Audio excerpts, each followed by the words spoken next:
Bismillahirrahmanirrahim. Assalamualaikum warahmatullahi wabarakatuh. Salam sejahtera untuk kita semua. Om Swastiastu, Namo Buddhaya, salam kebajikan, Sampurasun. Rahayu Sagung Dumadi. Semoga seluruh makhluk hidup di semesta ini, baik yang kelihatan maupun yang tidak kelihatan, di setiap ruang dan waktu senantiasa hidup berbahagia. Semoga kita semua selalu dimampukan untuk menjadi pembahagia bagi semua makhluk, baik yang kelihatan maupun yang tidak kelihatan. Ciri manusia paripurna itu adalah peduli kepada yang kelihatan maupun pada yang tidak kelihatan. Di ruangan ini jangan mengira yang hadir cuma yang kelihatan. Miliaran jiwa-jiwa yang hadir di sini, baik yang punya tubuh maupun yang tidak punya tubuh. Dan mereka sangat senang ketika disapa oleh kita. Bukankah jiwa itu abadi? Bukankah jiwa itu tidak pernah mati? Jangan-jangan di sekitar sini leluhur-leluhur kita juga hadir. Dan kalau mereka disapa oleh kita, mereka juga akan sangat senang. Berarti kita tahu akan purwadaksinya, tahu asal muasal diri kita.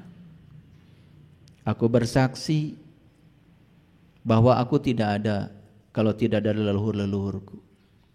Dan aku bersaksi bahwa leluhur-leluhurku adalah utusan semesta untuk kelahiranku.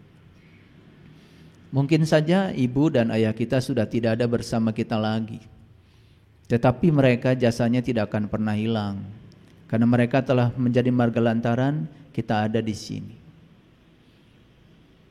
Oleh karena itu sadar bahwa sebetulnya di sekitar kita ada makhluk yang kelihatan, ada makhluk yang tidak kelihatan. Tidak ada salahnya walaupun rumah kita kosong, tidak ada penghuninya, begitu sampai di rumah ucapkan salam.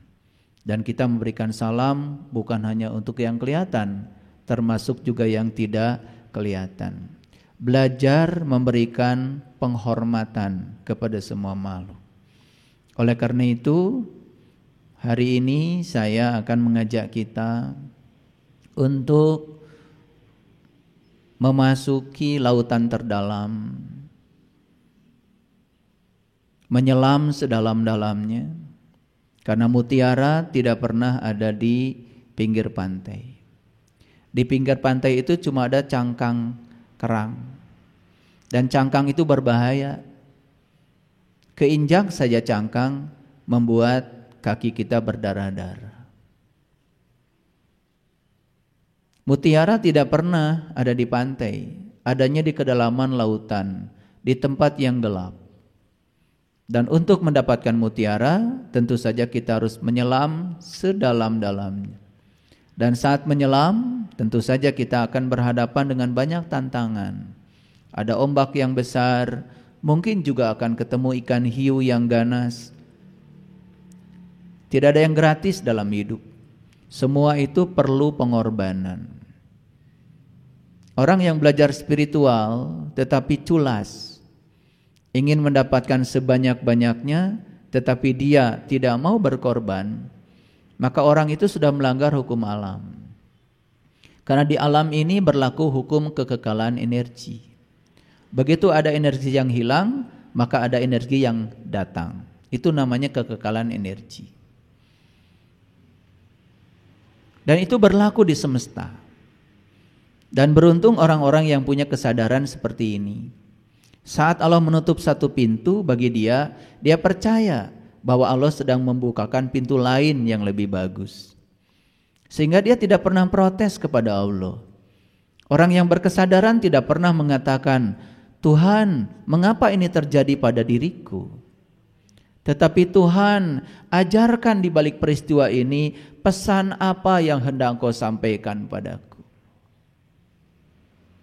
Dan kalau kita bisa menangkap pesan di balik itu, baik peristiwanya dikehendaki atau tidak dikehendaki, kita sudah sukses. Dan mengukur kesuksesan bukan dengan apa yang kita dapat atau apa yang hilang dari kita. Bagi orang yang berkesadaran, peristiwa itu kehilangan atau peristiwa itu mendapatkan, yang paling penting bagi dia selalu mendapatkan pesan di balik kedua peristiwa itu. Itu orang yang tidak akan pernah rugi dalam hidup ini. Orang yang rugi itu adalah orang yang selalu terjebak benar salah, baik buruk, hanya berdasarkan penilaian pribadinya sendiri. Yang namanya penilaian sangat bergantung kepada berapa luas pengetahuan kita. Betul? Bayangkan orang yang tidak punya pengetahuan menghakimi, yang tidak punya pengetahuan menilai. Dan yang lucu, banyak sekali orang yang pengetahuannya rendah, cuman karena di masyarakat dituakan karena ketuaan umurnya, tiba-tiba menjadi hakim. Kan lucu kalau begitu. Oleh karena itu, sadar setiap saat kita mengucapkan kalimat Maliki Yaumiddin. Hanya Allah yang berhak menghukum, hanya Allah yang berhak menilai, hanya Allah yang berhak menghakimi. Kita-kita seperti ini, apa haknya? Oleh karena itu saya mengajak, mari kita menyelam ke dalam. Karena di dalam diri kita itu ada lautan yang terdalam, dan di situ sudah disediakan begitu banyak mutiara kehidupan yang harus kita ambil. Penuhi tangan kiri kanan kita dengan mutiara yang indah, maka hidup kita akan menjadi indah. Oleh karena itu mari kita bersyukur hari ini kita telah dimampukan untuk berada di ruangan ini. Allah menyatakan dalam Al-Quran, Mayahdillahu fahuwal muhtadi wa mayyudlil falan tajidalahu waliyan mursidan. Barang siapa yang tidak dikehendaki Allah dapat petunjuk. Sampai kapanpun tidak akan bertemu dengan seorang penunjuk jalan. Tetapi barang siapa yang dikehendaki Allah dapat petunjuk, maka akan dihadirkan oleh Allah seorang penunjuk jalan. Itu yang dalam Quran disebut waliyan mursidan. Wali itu teman, mursid itu artinya orang yang cerdas, teman yang mencerdaskan kita. Kita tuh butuh teman yang mencerdaskan, teman yang menginspirasi, sehingga kecerdasan yang ada pada diri kita itu bangkit. Saya tidak berbicara intelektualitas, itu di universitas. Saya berbicara kecerdasan. Kecerdasan itu adalah intelijensia, yaitu sesuatu yang melampaui pikiran biasa. Makanya ada pikiran, ada kesadaran, berbeda. Kecerdasan adanya bukan di pikiran, tapi kecerdasan adanya di kesadaran. Oleh karena itu banyak orang yang pintar di sekolah tetapi tidak sadar karena dia tidak cerdas, tapi pintar karena mampu mengoleksi sejumlah pengetahuan di otaknya. Dan kalau pengetahuan itu hanya sebatas koleksi di otak kita, itu tidak ada artinya. Dan pengetahuan yang belum menjadi amalan, itu tidak disebut ilmu. Kita butuh ilmu, bukan butuh pengetahuan. Yaitu pengetahuan yang sudah menjadi pengalaman kita. Sedikit pengetahuannya, tapi itu sudah dirasakan, dialami. Jauh lebih bagus daripada banyak pengetahuan hanya koleksi. Oleh karena itu para leluhur kita selalu mengatakan malam yazuk lam ya'rif. Yang tidak mengalami tidak akan paham. Paham itu bukan apa kata orang. Paham itu bukan apa kata kitab. Paham itu bukan apa kata buku. Tapi paham itu karena kita mengalami sendiri. Paham kepada Allah karena sudah mengalami Allah. Paham syahadat kita karena kita sudah merasakan syahadat yang sejati. Paham itu begitu. Bahkan paham itu tidak ada kata-katanya. Paham itu adalah rasa. Dan rasa tidak perlu dijelaskan. Oleh karena itu saya tidak pernah menjelaskan pengalaman rasa. Karena rasa tidak bisa dijelaskan. Rasa kopi tidak bisa dijelaskan. Rasa teh tidak bisa dijelaskan. Bahkan rasa gula yang namanya manis tidak bisa dijelaskan. Tidak ada ibu-ibu yang datang ke warung beli manis. Pasti beli gula toh? Tidak ada ibu-ibu beli ke warung beli asin. Pasti beli garam toh? Karena manis ada di gula. Manis itu sifat, gula itu zat. Dan sifat dengan zat tidak bisa dipisahkan. Saya butuh asin, bukan butuh garam. Mau cari kemana? Karena asin tinggal dalam garam. Sifat dan zat tidak bisa dipisahkan. Kalau ingin dapat sifat, ya kita harus tahu zat.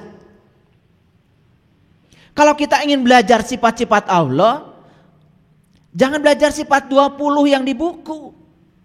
Kalian cuma pintar bicara. Sebutkan sifat Allah yang 20, wujud, kidam, bako, dan seterusnya. Sampai mutakaliman. Apakah sifat itu akan kita miliki? Tidak. Kalian tidak dapat ilmu, hanya dapat pengetahuan. Pengetahuan tentang sifat 20, tapi tidak punya pengalaman tentang sifat 20. Karena apa? Sifat 20-nya terpisah di buku. Padahal sifat 20 melekat pada zat. Pada Allah. Jadi kalau kita ingin merasakan sifat Allah, ya menyatu dengan Dia. Di situ terjadi yang namanya sibgot Allah. Di situ akan terjadi celupannya Allah. Baju putih mau dicelup menjadi warna merah, kan harus dimasukkan ke dalam celupannya sehingga termerahi. Betul? Bukan cari penjelasan tentang merah. Dan baju kita tidak akan pernah merah, tetap putih walaupun kita bisa menjelaskan apa itu merah. Ini yang sumir dalam kehidupan kita, sampai kita tidak bisa membedakan mana pengalaman, mana pengetahuan, mana pengalaman, mana ilmu, mana teori, mana rasa. Rasa dengan rasaan aja kita tidak bisa membedakan. Coba kalau saya tanya, matahari terbit dari mana? Dari mana? Dari timur. Rasa atau rarasaan? Kan rarasaan. Karena matahari itu tidak pernah terbit, tidak pernah tenggelam. Karena matahari itu adalah diam. Yang mengitari matahari kan bumi. Bumi ini mengitari matahari, di samping dia itu berevolusi, dia juga berotasi. Dia itu berputar sambil mengelilingi matahari. Makanya terjadi siang dan malam. Siang dan malam bukan salah matahari, salah bumi karena terdaik cicing. Kan buminya berotasi dan berevolusi. Berotasi itu adalah berputar di porosnya, berevolusi porosnya adalah matahari. Jadi kalau matahari dibilang terbit dari timur, terbenam di barat, kata matahari, emang gue pikirin. Matahari mah diam, gak kemana-mana. Bumi yang sibuk. Jadi kalau kita mengatakan matahari terbit dari timur, itu bukan rasa, itu mah rarasaan. Karena rarasaan dengan rasa beda. Rarasaan itu adalah pembenaran, kalau rasa kebenaran. Nah sekarang saya tanya, kalian mau rarasaan, mau rasa? Kalau rasa di situ kebenaran. Rarasaan teh geus salat. Tuh, karena sepanjang sholat tidak merasakan sholat, sibuk mikirin yang lain, rarasaan geus sholat. Tapi sombongnya luar biasa, padahal baru tingkat rarasaan, belum tingkat rasa. Mulai membicarakan orang lain yang tidak sholat. Karunya tah si eta tara sholat. Mana yang kecan kemana-mana sholatna. Jadi loba mikiran batur daripada introspeksi diri. Itu sebabnya hari ini judulnya agak tajam nih, melihat kitab amal di hari hisab.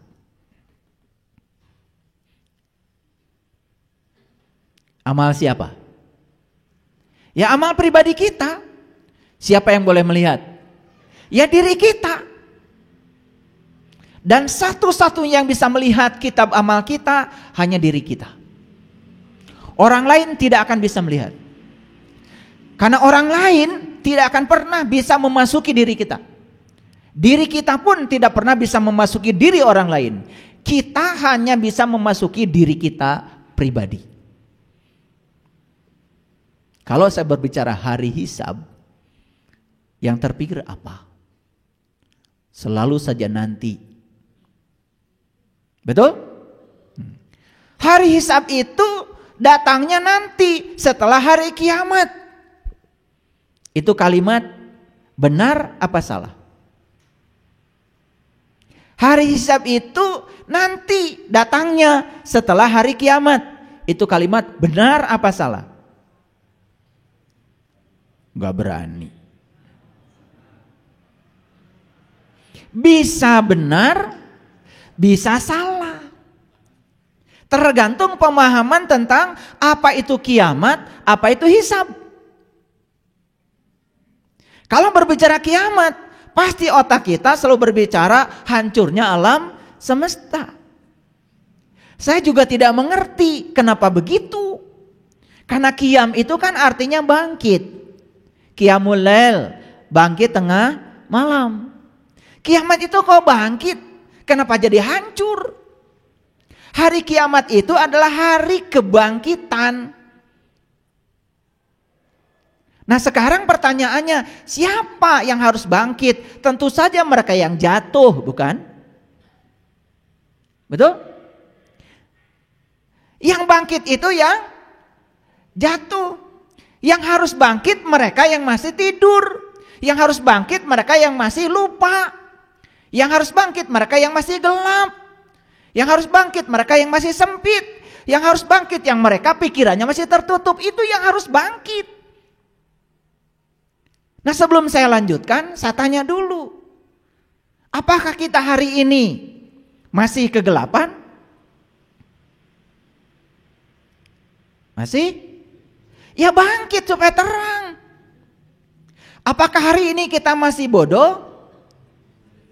Ya bangkit supaya cerdas. Apakah hari ini ekonomi kita masih terpuruk? Teboga duit? Ya bangkit supaya rezekinya berlimpah. Tahu bangkit? Bangkit itu kita berpindah dari satu keadaan pada keadaan yang lebih baik. Itu bangkit. Jadi hari kiamat itu hari kebangkitan. Ya terserah bangkit dari apa saja. Terutama di Quran hari kiamat itu cerita tentang kebangkitan kesadaran. Siapa yang harus bangkit kesadarannya? Siapa? Yang belum sadar. Paham? Ini masih bicara bahasa dulu supaya jelas. Nah, makanya hari kiamat dulu baru datang hari hisab. Hisab itu bahasa Arab, artinya berhitung. Hisab itu berhitung. Makanya untuk menentukan akhir Ramadan atau awal Ramadan pada sibuk tuh. Ada yang pakai ru'yat, melihat langsung. Ada yang pakai hisab, hisab dihitung. Kalau ru'yat dilihat langsung, pakai teleskop. Bulan di mana? Sudah nongol belum? Kalau berkabut, langitnya ya nggak bisa dilihat. Tapi kalau tidak bisa dilihat, gunakan alternatif yang kedua, hisab. Hisab itu artinya berhitung. Ini bahasa dulu supaya ngerti. Kadang-kadang kita suka membicarakan sesuatu tapi nggak ngerti. Coba kalau saya tanya, tahu nggak tobat? Apa? Tuh. Kan ngarang. Tobat jadi minta ampun. Tobat jadi menangis. Kan lucu. Padahal tobat itu bahasa Arab dari kata taba, yatubu, taubatan. Tobat itu artinya kembali. Jadi nggak ada tobat itu minta ampun, tobat itu artinya kembali. Nih, HP saya di sini. Saya pindahkan ke sini. Pindahkan? Saya kembalikan ke sini, itu namanya tobat. Kita asalnya kenal kepada Allah. Karena kita sibuk dengan urusan-urusan yang selain Allah, jadi lupa kepada Allah. Sok balik kepada Allah, itu tobat namanya. Makanya kalau sudah kembali kepada Allah, pasti diampunkan. Ampunan itu adalah akibat dari tobat. Tapi prakteknya sering salah. Kamu bertobat ya? Saya dulu waktu diajarkan ngaji di pesantren, ketika disuruh kamu bertobat, saya diam aja, nanya, kumaha carana? Gitu kan, saya nanya dulu. Karena saya takut disuruh bertobat, malah persepsi saya. Ngerti gak maksud saya? Lah, baca istighfar 1000 kali. Dan selama ini kalau orang tobat pasti baca istighfar kan? Padahal tobat itu hanya balik, kembali kamu pada jati dirimu. Itu istighfar yang sebenarnya. Jadi istighfar itu bukan ucapan lagi, tetapi perilaku, pengalaman spiritual. Maka Allah di Quran mengatakan, Inna fatahna laka fatham mubina liyaghfira laka Allah ma taqaddama min dambik wa ma ta'akhkhar. Barang siapa yang hari ini terbuka kembali pintu kolbunya, maka aku ampunkan dosa yang telah lalu dan dosa yang akan datang. Kita itu asalnya terbuka mata kolbunya kepada Allah. Karena saat itu ditanya oleh Allah, Alastu birabbikum, apakah aku ini Tuhanmu? Saat itu kalian bisa menjawab, qalu bala syahidna. Bisa menjawab, ya aku menyaksikan. Tapi kenapa sekarang kita tidak bisa menjawab? Maka tobat, kembali pada jati dirimu, kembali kenali Tuhanmu, itu tobat. Makanya orang yang tobat pasti akan terbuka mata kolbunya. Dan orang yang terbuka mata kolbunya diampunkan dosa yang lalu, bahkan yang akan datang. Itu kata Allah, bukan kata saya. Paham sampai di sini? Ulangi dulu. Jadi hari hisab itu hanya akan terjadi bagi orang yang sudah mengalami kiamat. Nih contoh. Asalnya tidak sadar, mengalami hari kebangkitan, jadi sadar. Begitu sadar, bisa gak menghisab diri? Kan bisa. Oh iya, saya bodoh, harusnya begini. Karena orang yang tidak sadar tidak mungkin bisa menghisab diri, tidak bisa menghitung diri, tidak bisa menghitung amal diri.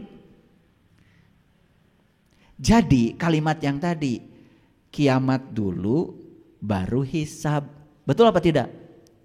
Betul kalimat itu kalau betul memahaminya. Tetapi selama ini kita memahaminya, hancur dulu alam semesta, baru kita memasuki alam katanya. Situ sudah ada timbangan kayak di posyandu. Gitu kan? Lalu ditimbang masing-masing amal baik, amal buruk. Yang banyak amal kebaikannya masuk surga, yang sedikit amal kebaikan masuk neraka. Jadi seakan-akan Tuhan yang Maha Pengasih, Maha Penyayang itu ti ayeuna geus nyieun tempat keur nyiksa urang. Percaya gak ada Allah macam gitu? Kan gak mungkin Tuhan yang Maha Pengasih menciptakan tempat untuk menyiksa hamba yang dicintainya. Karena Allah itu cintanya tanpa batas. Kamu baik sama Allah, Allah tetap cinta pada kamu. Kamu tidak baik sama Allah, Allah juga tetap cinta sama kamu. Beda cintanya Allah dengan cintamu yang terbatas dan banyak syarat. Karena Dia Maha Pengasih, Maha Penyayang. Tidak disebut Maha atau kalau Allah itu tersinggungan. Tersinggung cek Allah teh. Nah, mana tara salat?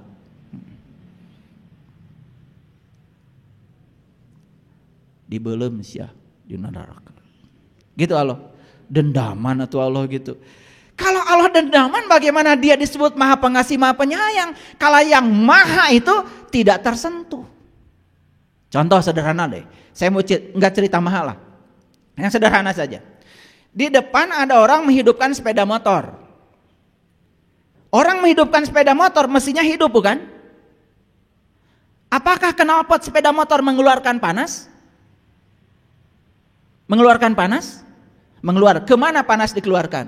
Ke sini kan, ke atmosfer. Apakah suhu atmosfer menjadi naik dengan keluarnya panas dari satu sepeda motor? Tidak. Tidak kan?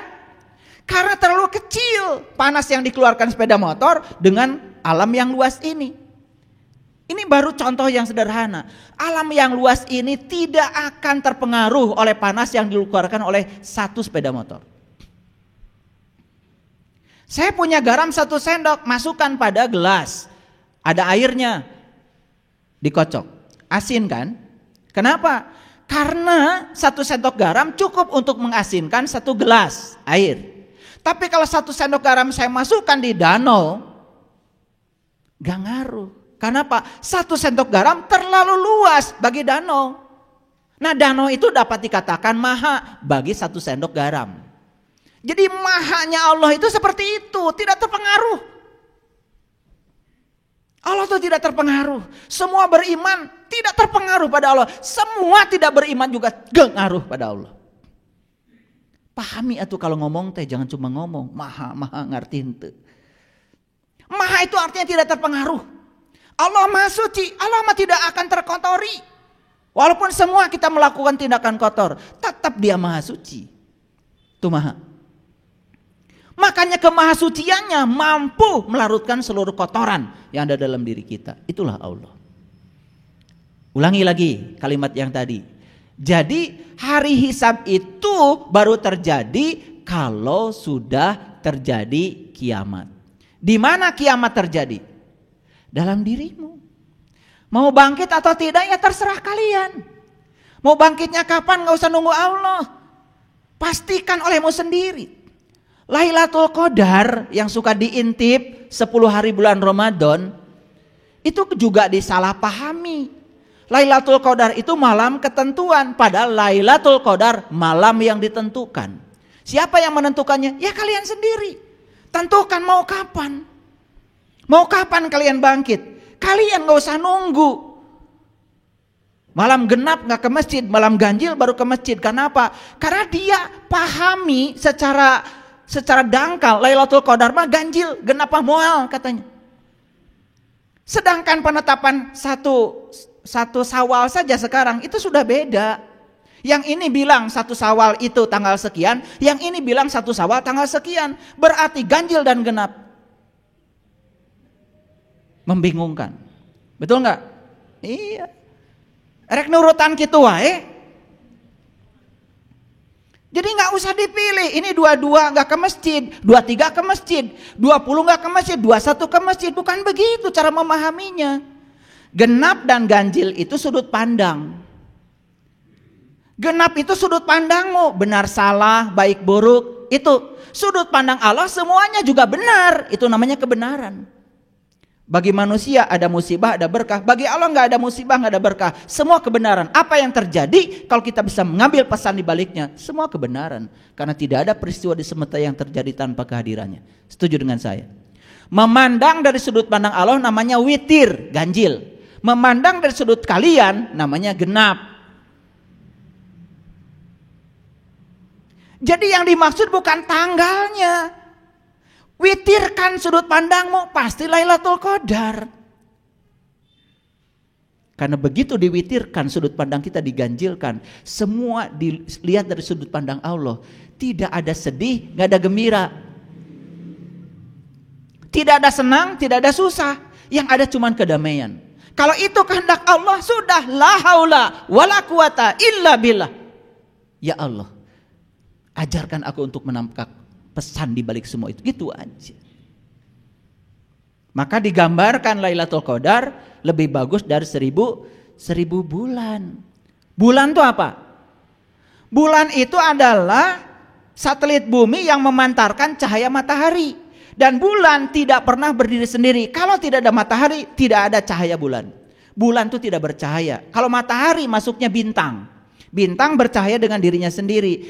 Terpantul oleh bulan. Baru bulan memantulkan cahaya. Indah sekali bulan. Jadi maksudnya apa? Kalau kita sudah bisa mengganjilkan sudut pandang, maka kita Lailatul Qadarnya setiap saat. Kenapa? Karena kita memantulkan cahaya Tuhan.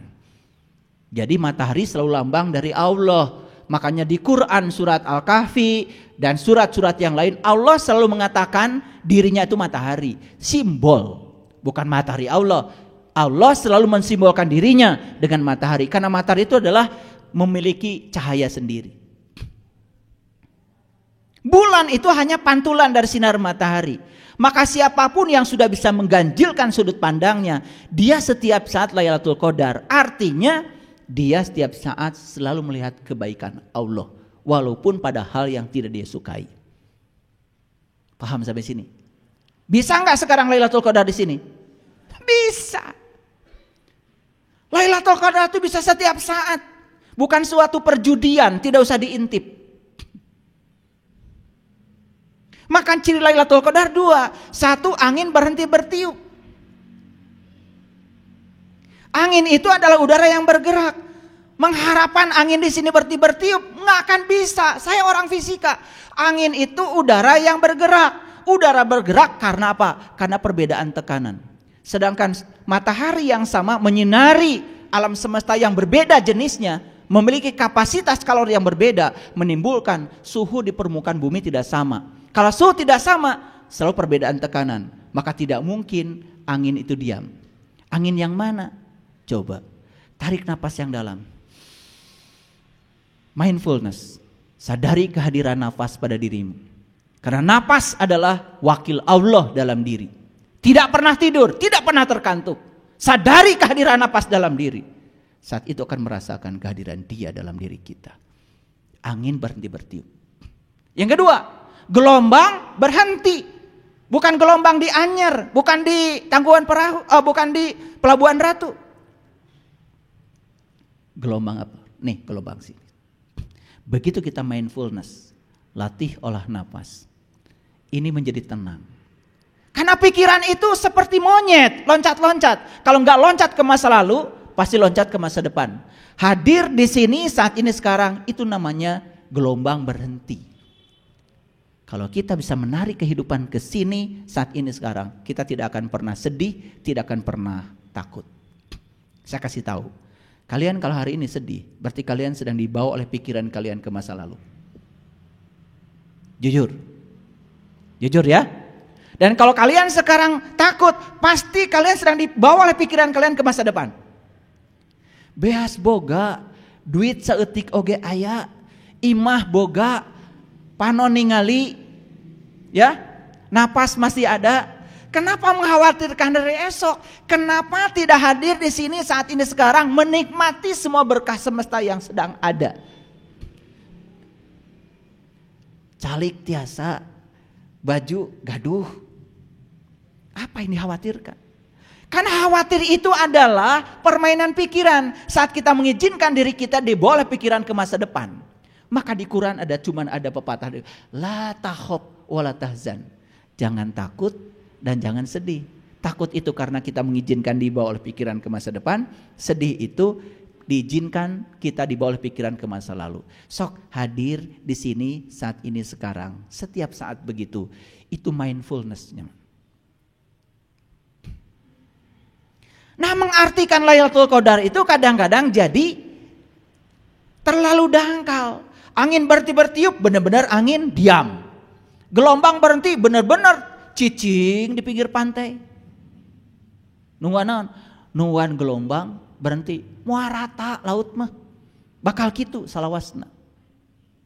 Nah, kalau saya jelaskan tentang laut kenapa terjadi gelombang, nanti fisikanya terlalu dalam. Karena topik kita bukan itu. Ini bukan kuliah fisika. Jadi sekarang masuk lagi ke sini. Jadi kiamat dulu baru akan terjadi hari hisab. Orang yang sudah bangkit kesadarannya akan gampang menghisab dirinya sendiri. Moal nyalahkeun batur.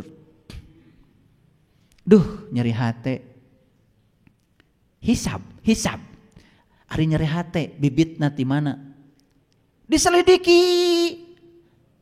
Nyeri hate teh. Oh, saya ingin suami saya seperti yang dipikirkan oleh saya. Betul kan? Ketika suami saya tidak seperti yang saya pikirkan, maka saya nyeri hati. Jadi nyeri hati teh berasal dari keinginan kita terhadap orang. Karena orang ingin seperti yang kita mau. Bebaskan coba pikiran pada orang. Orang kayak apa, terima saja apa adanya. Leungit tah nyeri hati. Itu namanya hisab. Kan banyak yang mengajak, yuk kita muhasabah, ngadon careurik. Kumaha? Muhasabah itu bukan cerik. Muhasabah itu adalah menghisab, menghitung. Paham sampai sini? Jadi kiamat dulu, baru hisab akan terjadi. Jadi kalian akan bisa menghisab diri kalian kalau sudah kiamat. Di mana kiamat? Di sini. Mau kapan bangkitnya? Pastikan olehmu. Kapan? Ya tong diengke-engke. Ayeuna we. Paham? Jangan nunggu hancurnya alam semesta moal kabagian. Maka NASA setiap hari ngasih publikasi, setiap hari hampir menemukan planet yang semacam bumi ini yang layak huni, yang disebut dengan super bumi, bumi super. Bahkan di galaksi Bima Sakti ini saja yang kayak bumi ini ada 250 miliar buah planet yang kayak bumi. Jadi kalau kiamat itu hancurnya alam semesta, kira-kira nu mana anu leungit? Kalau bumi ini ngalengit, tidak berpengaruh terhadap konstelasi astronomi yang begitu luas. Bahkan saya tadi pagi membaca artikel dari NASA. NASA menemukan bumi semacam bumi, mataharinya 2. Jadi mataharinya 2 istimewa. Jadi moal peting berarti caang terus. Mataharinya 2, coba bayangkan. Jadi alam semesta terlalu luas untuk dideskripsikan. Bayangkan, yang kayak galaksi Bima Sakti ini miliaran. Sedangkan galaksi Bima Sakti saja kita belum menjelajahinya. Betul? Boro-boro galaksi Bima Sakti, luasnya dunia bumi yang debu kecil terapung-apung di semesta raya, sampai hari ini kita belum menjelajahinya. Betul nggak? Ada yang sudah ke Eropa? Belum. Amerika? Belum. Australia? Belum. Eta teh dunia keneh. Hayo we. Di Sariwangi. Teu ka mana-mana. Betul? Tuh, bumi saja kalau dijelajahi, jangankan negeri lain, Indonesia saja. Saya tanya, siapa yang sudah menjelajahi 34 provinsi? Tuh, kan gideg sadayana. Ya, ini dunia baru Indonesia, betul nggak? Luar biasa. Baik, sampai sini ngerti. Jadi apa dulu? Kiamat dulu, baru hisab akan terjadi. Kita hanya akan bisa menghisab diri kita kalau sudah sadar. Kalau sudah bangkit dari kesadaran. Orang-orang yang belum bangkit dari kesadarannya, moal bisa ngehisab diri. Nu aya menyalahkan batur. Paham? Oke, lanjut dulu. Nah, sekarang pakai ayat sedikit. Jadi ini cerita, kan cerita pada umumnya. Kalau cerita kiamat, pasti hancurnya alam semesta. Sekarang sudah tahu kiamat? Sudah, alam semesta ini hancur nggak apa-apa, karena memang tidak akan ada yang abadi. Nggak usah dipikirin yang itu. Baik, sekarang kita fokus saja pada hari kebangkitan diri kita sendiri. Itu lebih bermanfaat daripada nunggu kiamat hancurnya alam semesta. Setuju dengan saya? Oke, lanjut. Makanya kata-kata umum seperti ini, kiamat dulu, baru dibangkitkan, baru hisab, baru surga, baru neraka. Apakah ini salah? Tidak salah kalau pemahamannya benar. Yuk lihat saya. Kiamat dulu, bangkit dulu dari kesadaran. Dari ketidaksadaran jadi sadar. Setelah bangkit baru bisa menghisab, mengevaluasi diri, menghitung diri. Setelah menghisab pasti ada feedbacknya. Setelah ini saya mau apa?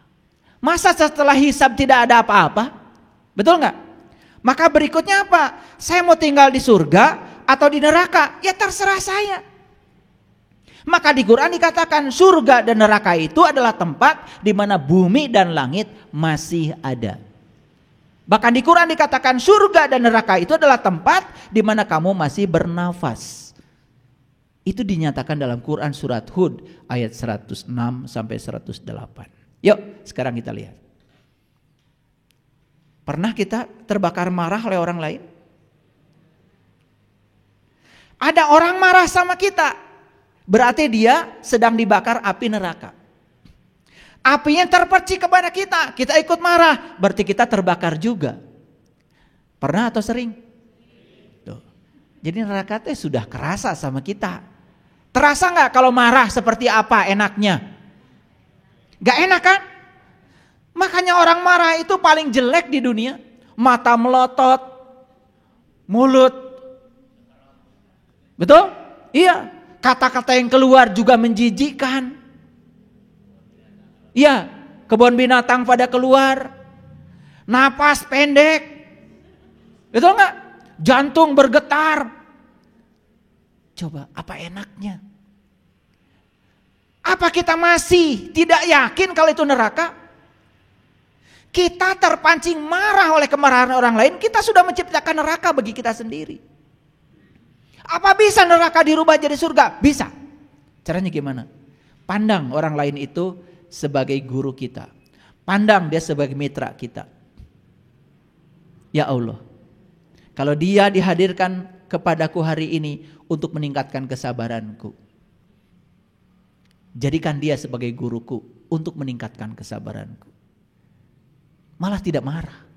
Surga apa neraka? Surga. Terasa sekarang?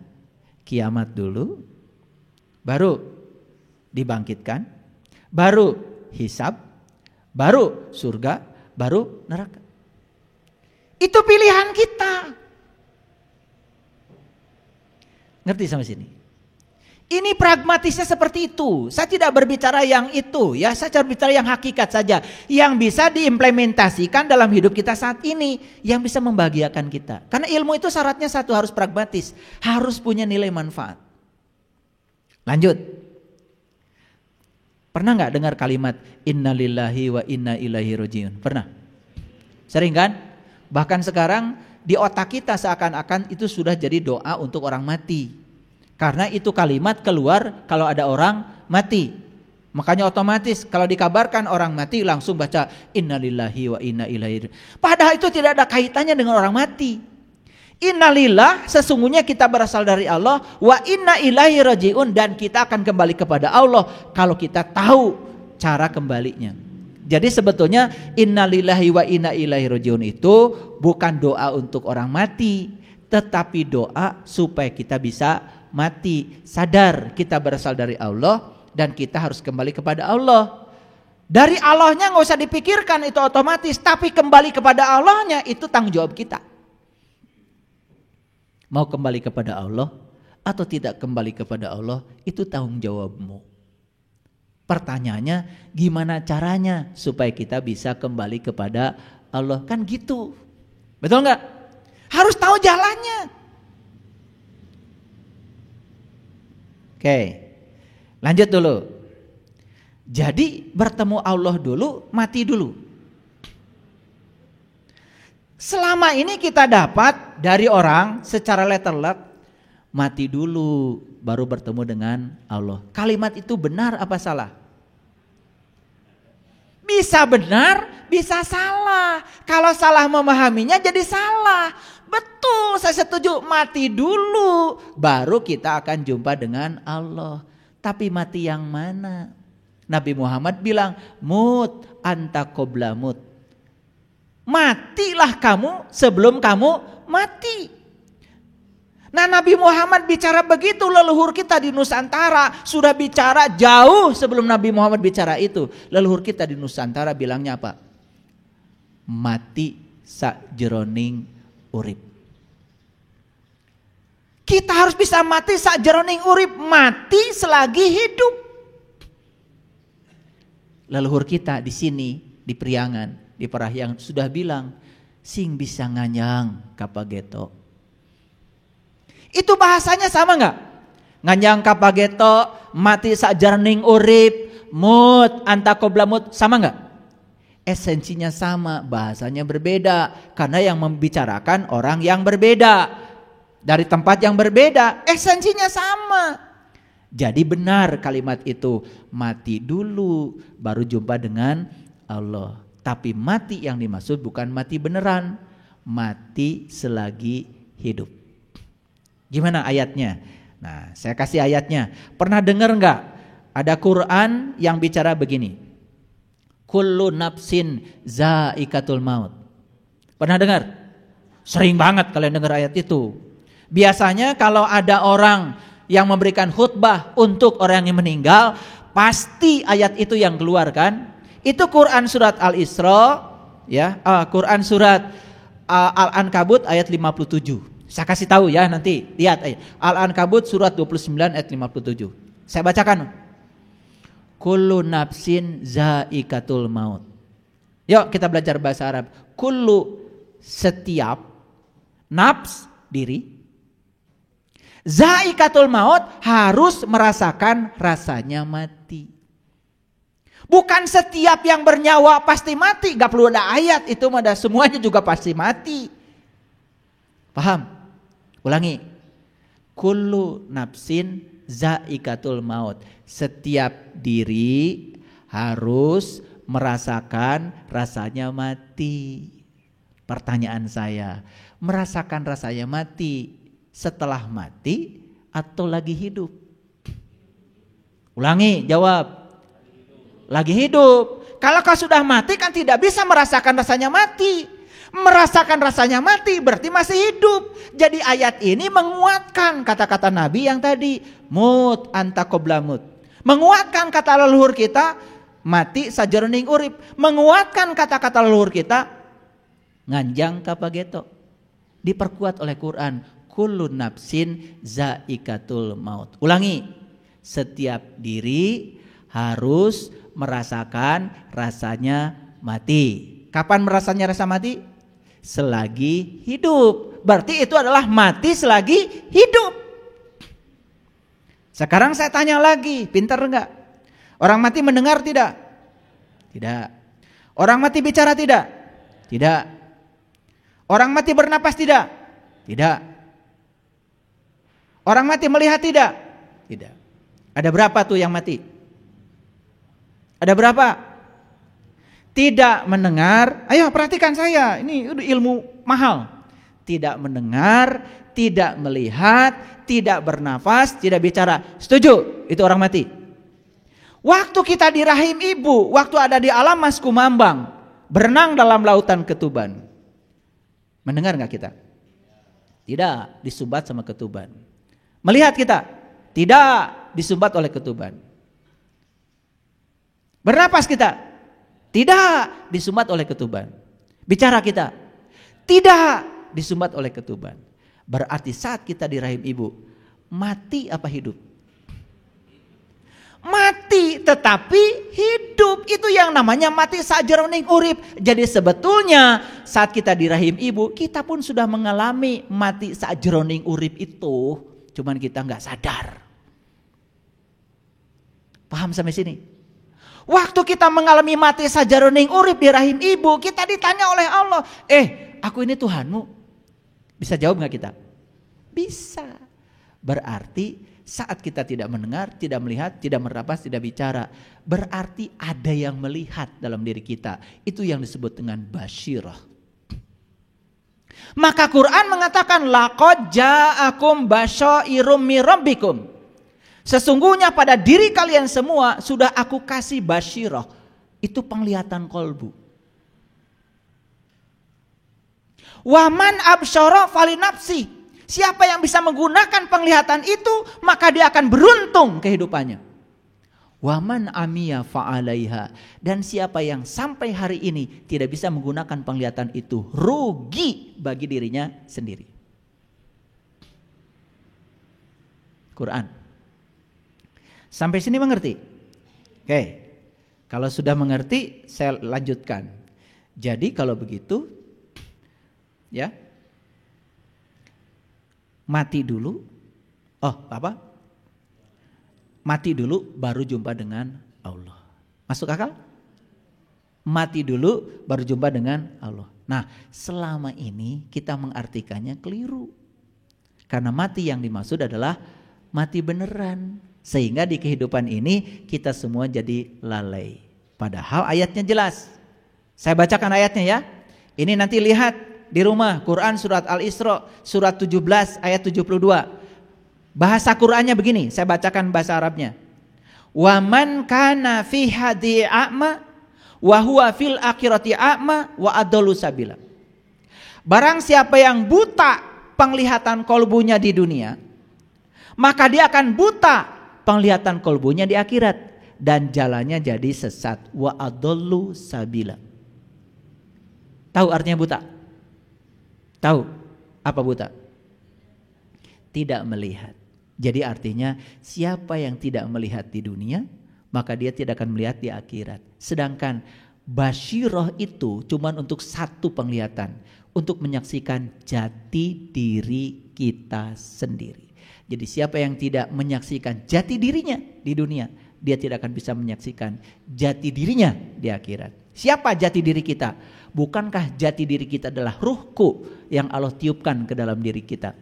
Allah tidak pernah meniupkan ruhmu, tapi Allah hanya meniupkan ruhku. Fa iza sawaituhu wa nafakhtu fihi mir ruhi faqa'u lahu sajidin. Ketika aku sudah selesai menciptakan tubuhmu, aku tiupkan ruhku. Jadi yang ditiupkan Allah, ruh siapa? Ruh Allah, nggak ada ruh kamu. Jadi siapa jati dirimu? Ya ruhku. Itu harus dikenali. Maka siapa yang kenal dirinya, maka dia akan kenal Tuhannya. Ini dilalaworakeun. Ini dianggap sepele. Padahal tidak ada yang lebih pasti dari kematian. Maka di Quran surat Al-Waqiah ayat 83, 84, 85, 86 dikatakan falaula iza balagotil hulkum, ketika nyawamu sampai di kerongkongan, wa antum hina iding tangdurun, antum kalian semua harus melihat, wa nahnu akrab ilahi minkum, aku selalu bersamamu, bahkan dekat bersamamu, walaki la tubsirun, kunaon atuh maraneh teh teu bisa ningali. Dulu saya baca ayat itu bergetar tubuh saya. Saya bertanya di sini, nanti kalau saya mati, saya akan melihat atau tidak melihat? Dan kalau saya mati harus melihat, apa yang harus saya lihat? Dengan mata mana saya harus melihat?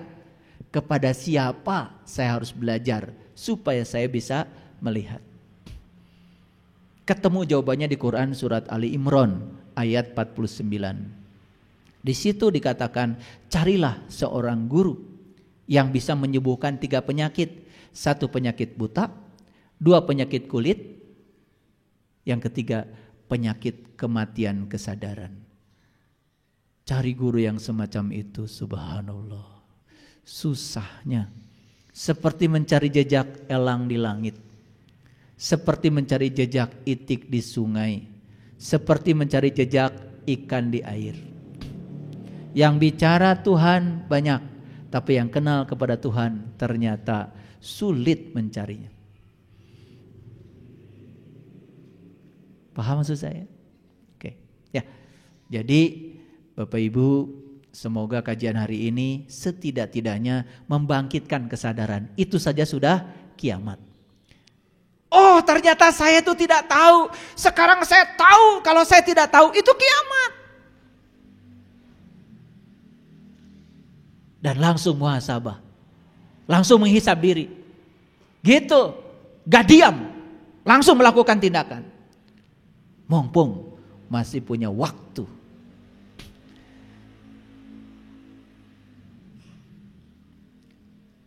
Jadi orang mati itu apa yang mati tadi? 1, penglihatan. 2, pendengaran. 3, pernapasan. 4, pembicaraan.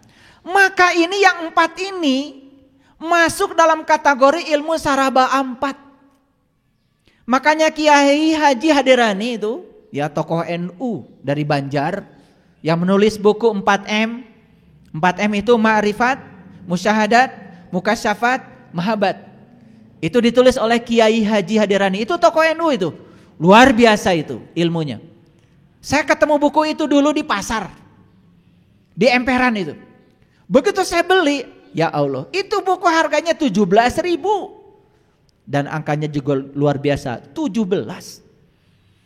Saya bergetar waktu beli buku itu. Saya baca ma'rifat, musyahadat, mukasyafat, mahabbah. Jadi kalau kamu ingin mahabbah kepada Allah, mulai dari ma'rifatullah.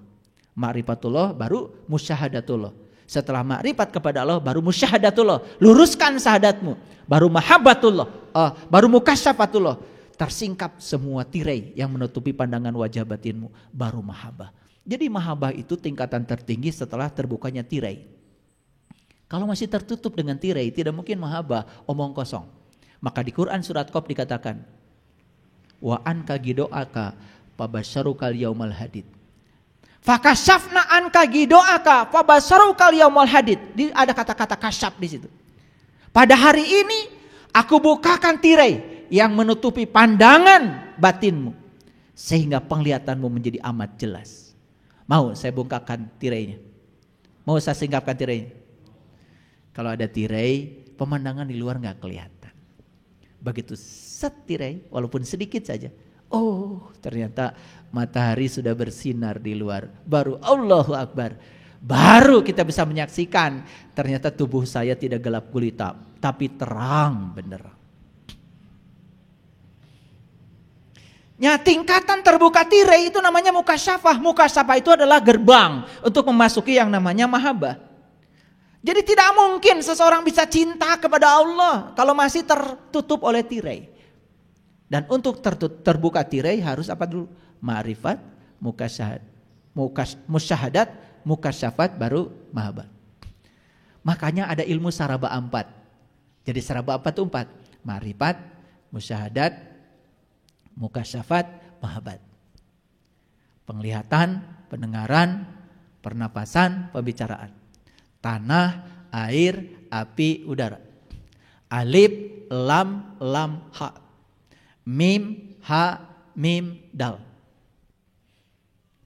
Zat, sifat, asma, af'al. Tanah, air, api, udara. Abu Bakar, Umar, Utsman, Ali. Buka semua rahasia itu. Sekarang kita buka rahasianya ya. Yuk kita lihat. Ini surat Al-Baqarah ayat 260.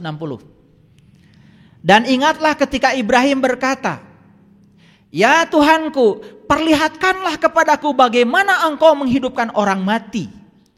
Ibrahim bicara kepada Tuhan, perlihatkan kepadaku bagaimana cara engkau menghidupkan orang mati. Kira-kira mati seperti apa? Mati selagi hidup atau mati setelah hidup? Ini mati selagi hidup. Hidup tapi mati. Rasul itu tugasnya menghidupkan orang yang mati selagi hidup, bukan yang sudah mati setelah hidup. Wah gawe atau Rasul teh geus paraeh dihirupkeun deui. Rasul itu tugasnya menghidupkan orang yang mati padahal hidup. Makanya kata Nabi, banyak orang yang mengaku dirinya hidup padahal mati. Mati apanya? Kesadarannya, maka harus kiamat. Setuju? Lanjut dulu. Allah berfirman, belum yakinkah kamu? Apa jawaban Ibrahim? Aku telah meyakinkannya, akan tetapi agar qalbuku tambah mantap. Lalu Allah berfirman, ambil 4 ekor burung. 4 lagi. Lalu cincanglah semuanya olehmu. Lalu letakkan di atas tiap-tiap satu bukit satu bagian dari bagian-bagian itu. Kemudian panggillah mereka, niscaya mereka datang kepadamu dengan segera. Dan ketahuilah bahwa Allah Maha Perkasa lagi Maha Bijaksana. Jadi yang dicincang apa? Burung, berapa ekor? 4. Di mana dicincangnya? Di bukit, di gunung. Ini bukan cerita bukit itu, bukan cerita gunung itu. Mau dipraktekkan ayat ini secara langsung? Kalian bawa burung ke gunung, cincang 4, terus panggil. Hirup moal eta manuk. Ini ayat simbolik. Mana gunung? Gunung itu gunung bagian tertinggi dari diri kita. Maka gunung adanya di sini. Saya tanya sekarang, penglihatan di mana adanya? Di gunung. Pendengaran di mana? Di gunung. Pernapasan di mana? Di gunung. Pembicaraan di mana? Cincang. Cincang. Baru kamu akan tahu orang mati langsung hidup. Bukankah itu mati sajroning urip? Ini saya jelaskan secara saintifik. Sugan we ngalarti. Anu ngarasa bener teh. Ini Quran itu sedemikian canggihnya. Tapi sayang Qurannya masih perawan. Begitu saya buka rahasianya, wah rame. Karena berbeda, tidak siap menerima perbedaan, Apalagi merasa ilmunya paling banyak, tidak mau mendengarkan kebenaran, langsung menyalahkan orang. Tar dulu. Makanya jangan lihat orang dari penampilan luarnya. Maaf ya, mau bajunya kayak apa, mau pecinya kayak apa, lihat dalamnya. Yang dia omongkan itu pengalaman pribadi atau teori agama. Kalau cuma teori agama, dia berbicara kebaikan, belum tentu orang baik.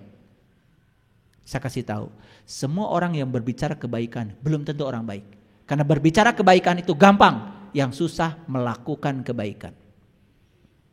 Sekarang saya ajak kalian, mau terus berbicara kebaikan atau melakukan kebaikan? Sedekah itu bagus, Ibu. Bicara apa saya? Kebaikan. Jangan marah-marah pada orang lain. Bicara apa saya? Kebaikan. Yang sabar ya. Bicara apa saya? Jadi orang baik gak? Belum tentu. Makanya sekarang saatnya bertindak. Jangan bicara sedekah baik, langsung sedekah. Jangan bicara memberi itu baik, langsung merek. Contohan kemana?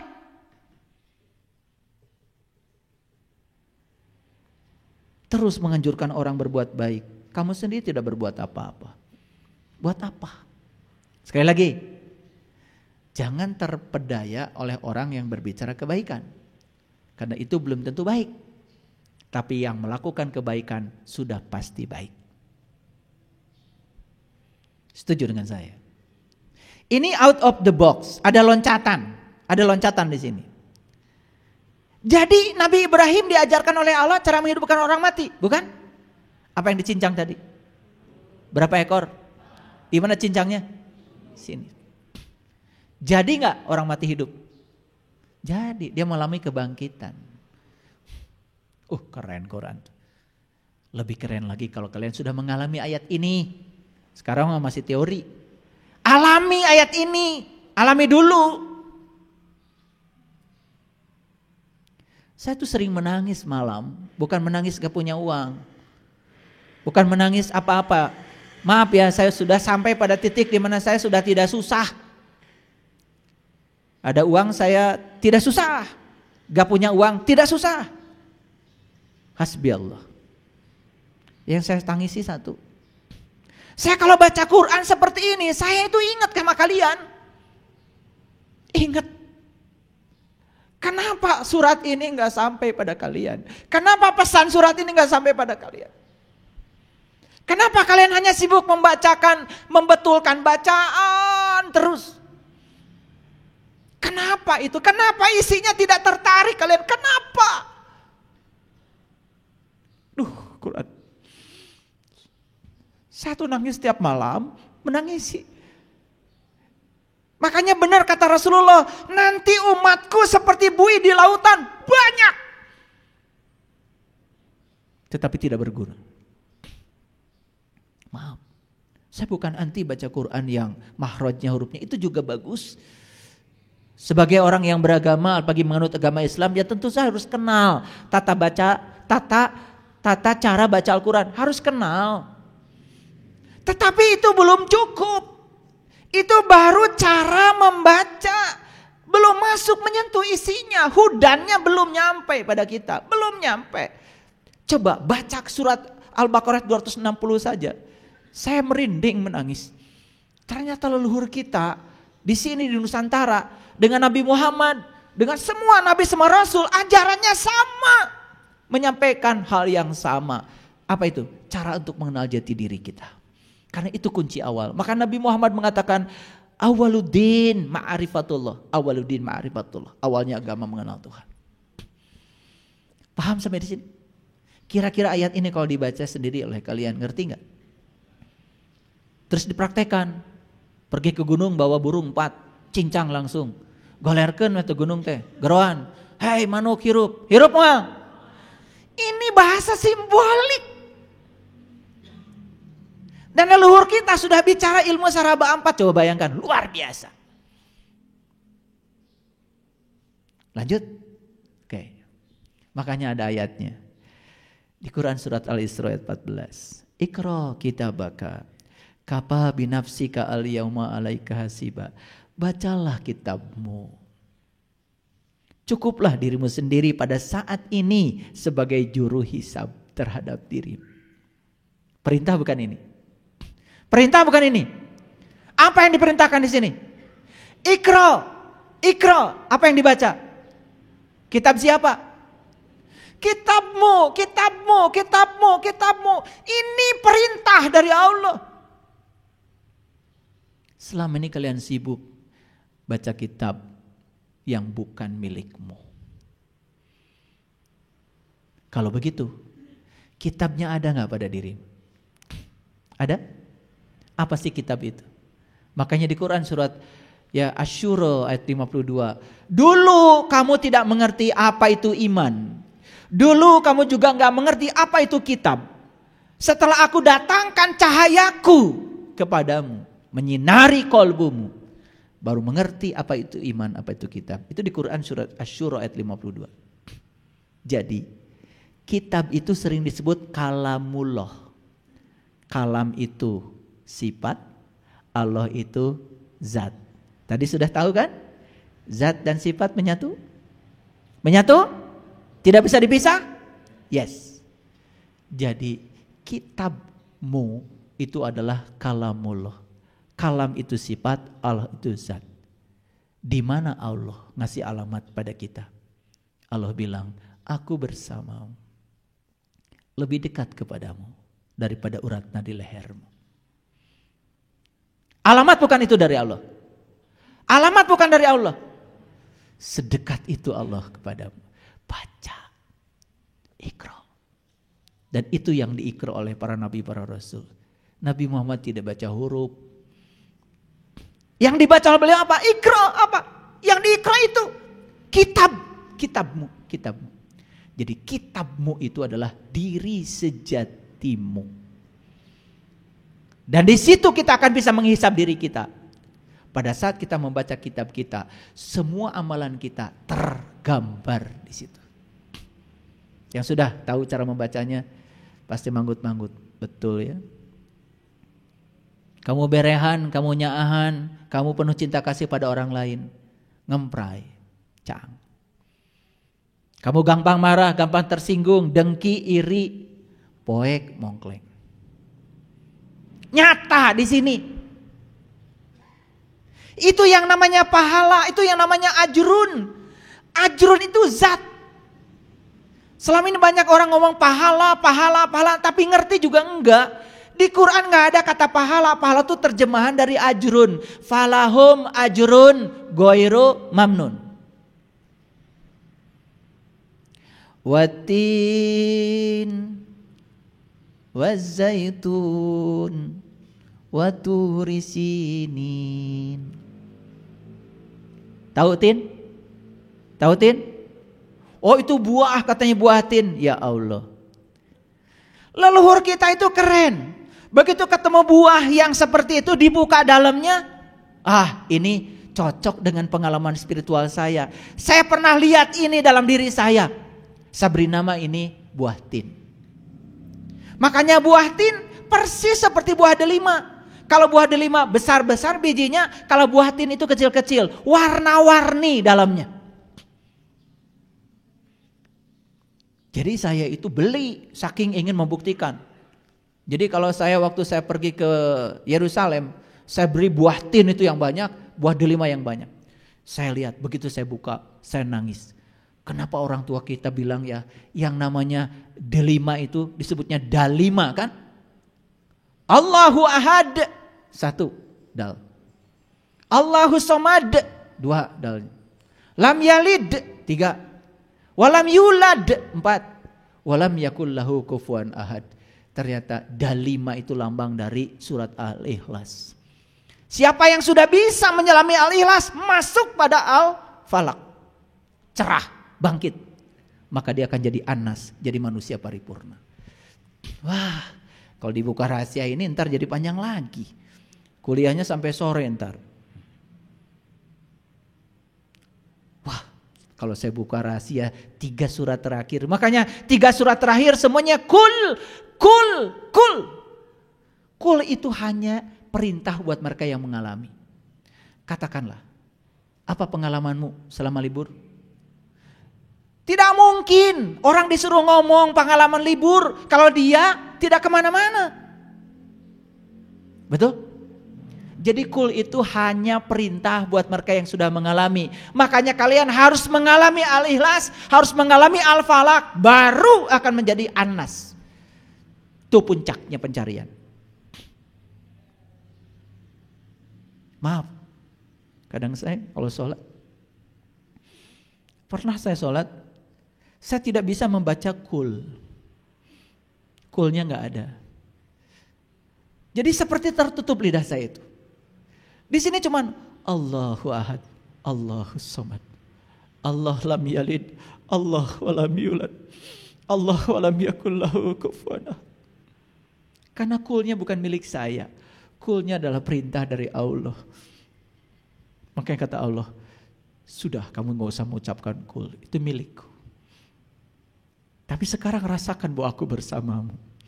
Makanya saya berulang kali membaca itu. Dan saya larut. Saya juga tidak menjadi ingat lagi dengan semua yang ada di sini. Allahu Ahad, Allahus Samad, Allah lam yalid, Allah walam yulad, Allah walam yakul lahu kufuwan ahad.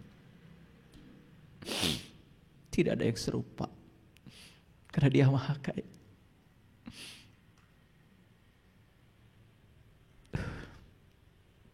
Kalau kalian sudah bisa mengalami ini, ayat ini,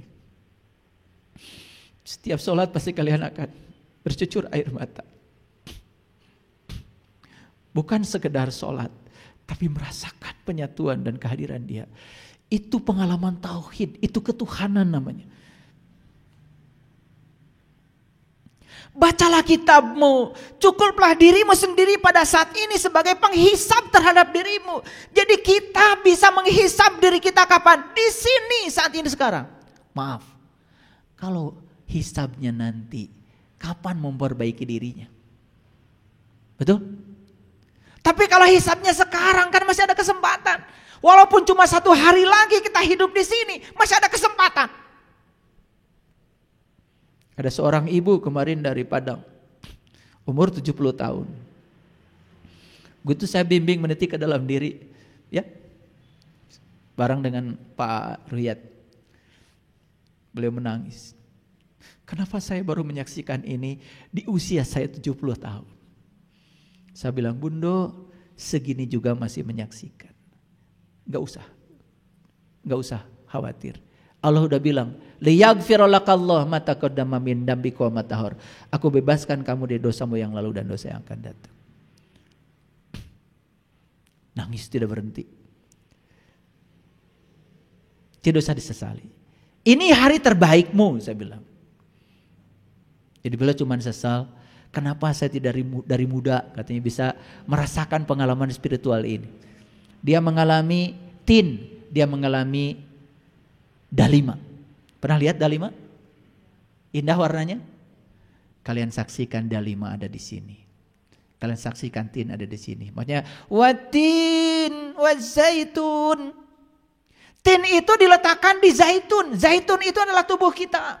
Maka di Quran dikatakan zaitunatil la syarqiyah wala gharbiyah yakadu zaituha walau lam tamsasun nar nurun ala nurin nurun ala nurin yahdillahu linurihi may yasha. Yahdillahu linurihi may yasha. Pohon zaitun itu bukan dari timur, bukan dari barat, bukan dari mana-mana. Pohon zaitun adalah tubuhmu sendiri. Di situ aku sudah meletakkan tin, sebuah lokus. Dan kalau kau masuk ke dalamnya, kau akan menyaksikan keindahan dalam dirimu. Bagi saya, tin itu adalah qalbu, Baitullah. Makanya waturi sinin, di situ ada tur. Tur itu adalah gunung.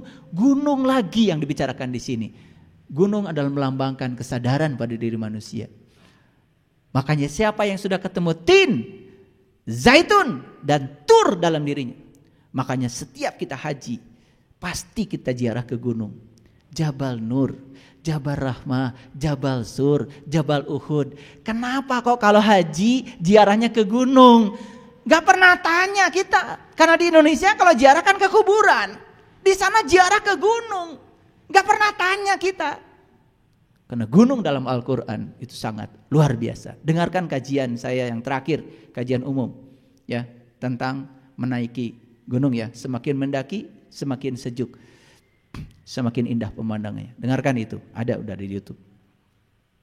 Watin wazaitun waturisinin wahadal baladil amin. Di situ aku meletakkan kota yang aman. Kota banyak lampunya? Kota banyak lampunya? Buah tin banyak lampunya? Buah dalima banyak lampunya? Ya Allah. Kamu akan ketemu Al-Madinah Al-Munawwaroh dalam dirimu. Kamu akan hijrah minad dzulumati ilan nur. Wah, saya itu kagum ya sama orang tua kita, leluhur kita. Buah ini diberi namakan tin, buah ini diberikan zaitun. Dan mereka itu memberi nama itu sesuai dengan pengalaman pribadinya. Itu namanya kecerdasan. Kenapa bukan buah lenca diberi nama buah tin? Karena lenca itu isinya hijau, gak ada lampunya. Ya, ada yang belum tahu buah tin? Udah nyari. Dulu di pot bunga saya di rumah ada, ya. Ya, cuman umurnya udah tua jadi meninggal. Rajin berbuah itu. Watin wazaitun waturisinin wahadal baladil amin. Gak usah tamat bacanya sampai situ aja, ketemu kota yang indah sudah nangis pasti. Laqad khalaqnal insana fi ahsani taqwim. Sungguh aku telah menciptakan kamu dalam rupa yang amat sempurna. Untuk apa? Karena tubuh kita ini kendaraan yang bisa mengantarkan sang jiwa menuju kepada Allah, sang pemilik jiwa. Summa radadnahu asfala safilin. Tapi siapa yang tidak bisa menemukan tin, zaitun, kota dalam dirinya, tidak menemukan gunung, kota dalam dirinya. Summa radadnahu asfala safilin. Bersiap-siaplah kalian jadi aspal. Aspal warnanya apa? Hitam, gelap, gulita. Di mana aspal adanya? Di jalan. Diapain? Diinjak. Jadi kalau hidupmu sekarang diinjak-injak, penuh dengan penderitaan, duit susah, persahabatan mandek, berkah kurang, makan susah, pengen ngaji aja ongkos gak punya, selalu diinjek-injek. Jangan-jangan selama ini kita jadi aspal. Siapa yang menentukan kita jadi aspal? Allah atau kita? Kamu sendiri. Karena tidak memanfaatkan potensi dia pada dirimu.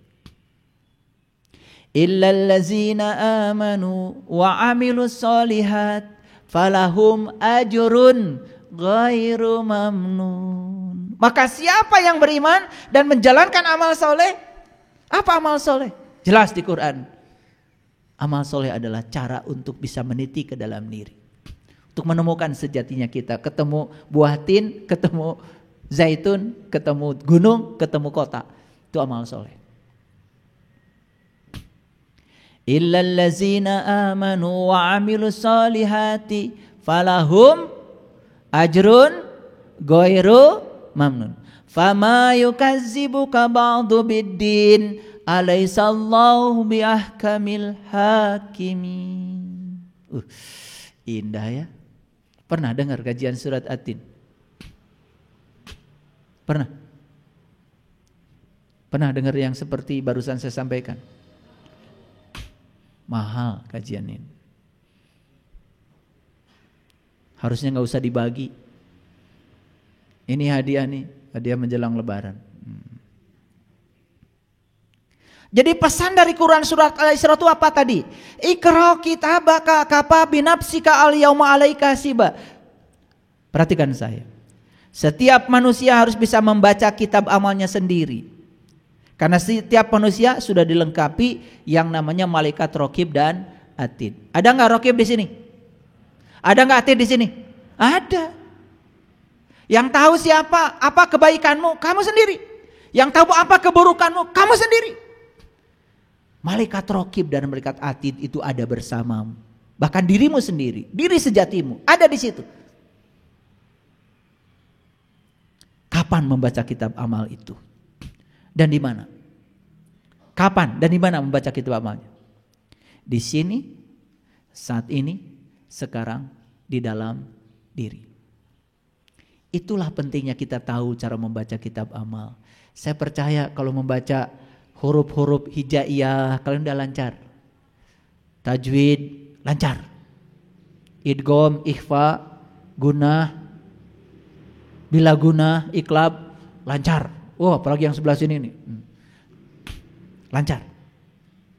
Tetapi membaca kitab sendiri, saya masih ragu. Disitulah perlu ketemu guru yang bisa memberikan metode untuk membaca kitab amal kita sendiri. Jadi kita pintar sendiri, kita bisa muhasabah sendiri.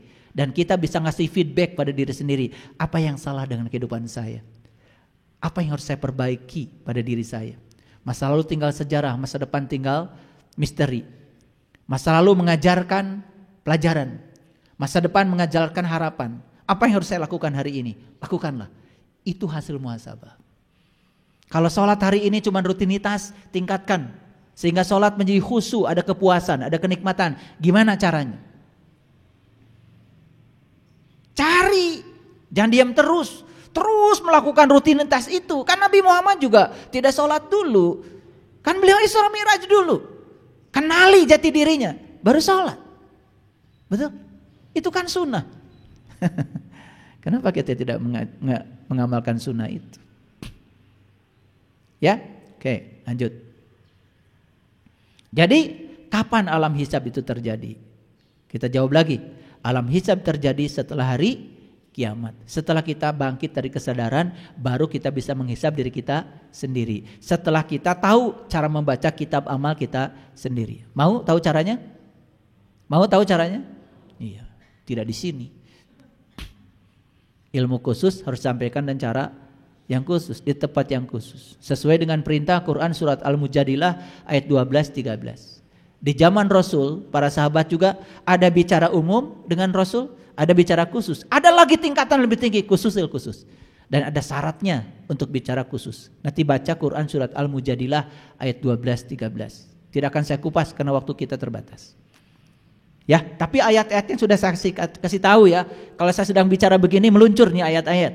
Ya. Oke, lanjut dulu. Hanya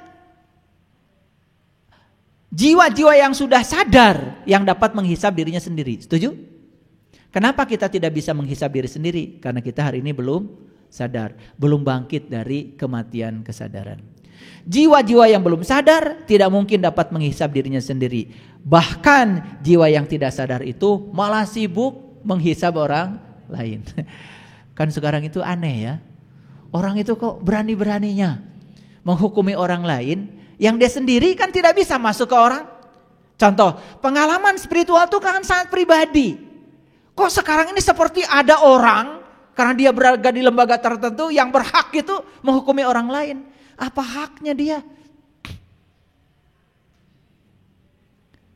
Saya nggak tahu apa dia suka baca Malik Yaumiddin ketika sholat apa tidak. Kalau baca itu dengan kesadaran, harusnya kan sadar bahwa saya tidak punya hak menghukum. Maaf ya, di negeri kita ini penyakit alergi masih kronis. Tahu alergi?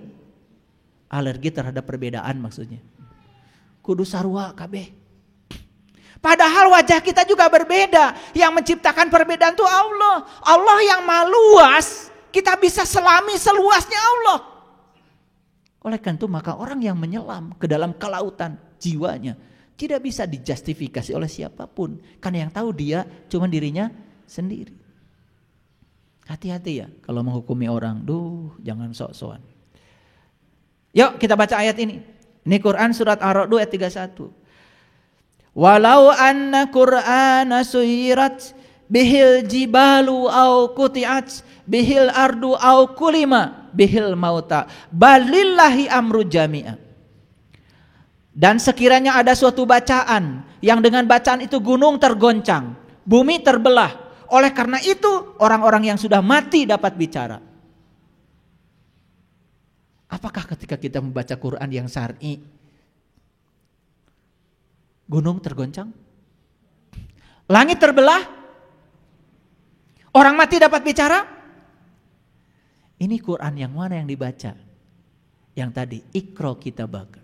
Saya kasih tahu, kalau kita bisa Iqra kitab amal kita, gunung tergoncang. Nabi Muhammad sampai menggigil di Gua Hira. Gunung itu lambang dari kesadaran. Kesadaran kita naik karena tergoncang naik menuju kepada Sidrah al-Muntaha, puncaknya kesadaran. Bumi terbelah. Itu simbolik. Makanya ciri bumi yang terbelah itu kata Quran.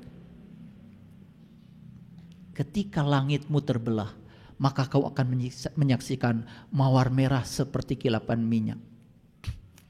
Mawar merah. Delima mawar merah? Tin mawar merah? Subhanallah. Fa'idha saqatis sama'u fakanat wardatan kaddihan fabi ayyi ala'i rabbikuma tukazziban. Harus merasakan bumi terbelah itu. Begitu bumi terbelah, tirainya terbuka. Begitu tirai terbuka, kasyaf. Saat itu kita menyaksikan wahadal baladil amin, kota yang sangat aman dalam diri kita. Wah, indah sekali. Itu harus dialami. Jangan jadi koleksi ilmu. Kalau tidak dialami, percuma saja.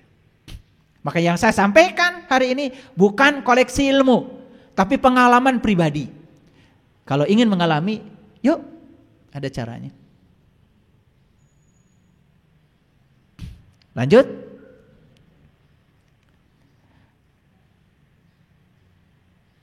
Mau membaca suatu bacaan yang gunung tergoncang, bumi terbelah, orang mati dapat bicara. Maka itu yang dikatakan di Quran surat Al-Qalam. Man azinallahu rahman wa qala sawaba. Siapa yang diberi izin bicara oleh aku, kata-katanya akan menghunjam. Jadi izin bicara itu bukan dari manusia, izin bicara itu dari Tuhan. Kapan kita diberi izin bicara? Kalau kita sudah mengalami yang kita bicarakan. Setuju? Oke. Makanya di Quran jelas ya. Ya ayyuhallazina amanu lima taquluna ma la taf'alun. Kabura maqtan indallahi an taquluna ma la taf'alun. Hei orang-orang yang beriman, jangan mengatakan sesuatu yang kamu tidak mengalaminya, tidak merasakan. Yuk, lihat saya semua, ada yang baru. Karena ini adalah kebaruan dari kajian kita. Mungkin terkejut. Pernah dengar qori? Qori? Siapa? Laki-laki yang membaca Al-Quran. Ya toh? Pernah mendengar qori'ah? Siapa? Perempuan yang membaca Al-Quran. Biasanya kan kalau mauludan, rajaban, kalian suka mengundang qori'ah. Biasanya juara membaca Al-Quran. Yang laki-laki disebut qori, yang perempuan disebut qori'ah. Di Quran ada Quran surat Al-Qari'ah. Sayang sekali surat Al-Qari'ah selama ini diterjemahkan hari kiamat. Saya juga bingung. Kok Al-Qari'ah hari kiamat? Padahal qori itu adalah pembaca laki-laki, qori'ah pembaca perempuan. Pakai alif lam itu kata benda menjelaskan bahwa Al-Qari'ah itu si pembaca. Jadi Al-Qari'ah itu artinya apa? Pembaca. Mau jadi Al-Qari'ah? Pembaca apa? Pembaca kitabmu. Kalau kalian sudah berhasil membaca kitab amalmu sendiri, kalian itu sudah jadi Al-Qari'ah. Maaf ya, kok saya juga gak ngerti kenapa Al-Qari'ah jadi hari kiamat. Mari kita lihat ayat ini. Al-Qari'ah apa? Pembaca. Mal-Qari'ah, apakah pembaca itu? Wa ma adraka mal-Qari'ah? Ya. Tahukah apakah pembaca itu? Diulang 3 kali. Al-Qari'ah, pembaca. Mal-Qari'ah, apakah pembaca itu? Wa ma adraka mal-Qari'ah? Tahukah apakah pembaca itu? Kenapa diulang 3 kali? Ini pembaca apa kira-kira? Pembaca apa? Pembaca kitab amal. Nih saya kasih tahu. Saat kalian menjadi Al-Qari'ah, jadi pembaca bagi kitab amalmu, ini akan dialami. Yauma yakunun nasu kal farasil mabsus. Pada hari itu manusia seperti anai-anai yang berterbangan. Tahu anai-anai? Laron tahu? Silaru? Kapan silaru datang? Ketika musim hujan. Dari mana dia datang? Dari kegelapan. Kemana dia pergi? Mencapai lampu, mencapai cahaya. Dengan sayapnya yang tipis, dia terbang. Begitu cek sampai di lampu, patah sayapnya, jatuh, mati. Gak sia-sia matinya karena sudah ketemu lampu. Wah, luar biasa ya. Jadi ketika kita jadi Al-Qari'ah, maka kita seperti laron, keluar dari kegelapan, masuk mencari misbah. Allahu nurus samawati wal ard, masalu nurihi kamishkatin fiha misbah. Al misbahu fi jujajah, ajujajatu ka'annaha kaukab. Ketika kalian bangkit dari kematianmu, bangkit dari kegelapanmu, maka kalian akan memasuki lampu. Pelita dalam dirimu. Pelita dalam kaca. Kaca itu laksana bintang yang berkilauan seperti mutiara. Ketemu dalima, ketemu tin. Wah. Saya juga gak tahu. Hari ini saya tiba-tiba pengen bicara ini. Saya nggak tahu ini rezeki kalian yang hadir di sini. Bahkan yang sudah lama mengaji dengan saya pun mungkin belum pernah dengar kajian ini. Rezeki buat kalian. Di penghujung Ramadan kalian dapat rezeki ini. Al-Qari'ah, mal-Qari'ah, wa ma adraka mal-Qari'ah, yauma yakunun nasu kal farasil mabsus. Watakunul jibalu kal ihnil mangpus. Bukan hanya manusia itu seperti laron yang mencari cahaya.